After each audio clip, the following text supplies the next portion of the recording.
हाँ जी guys deal लैके आंदी थोड़े लिए एक बहुत ही कैंट लैपटॉप ने मेरे को दो डैल ते एचपी रहेगा सिल्वर दे विच ते डैल रहेगा जेड ब्लैक दे विच।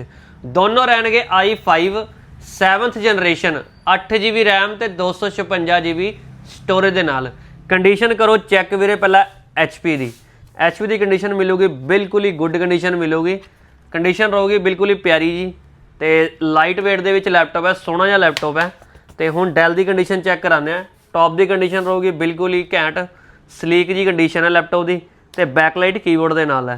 तो प्राइस रेंज रह गई हुण प्राइस जिहड़ा मिलेगा 16,000 रुपये मिलेगा दोनों लैपटॉप्स का।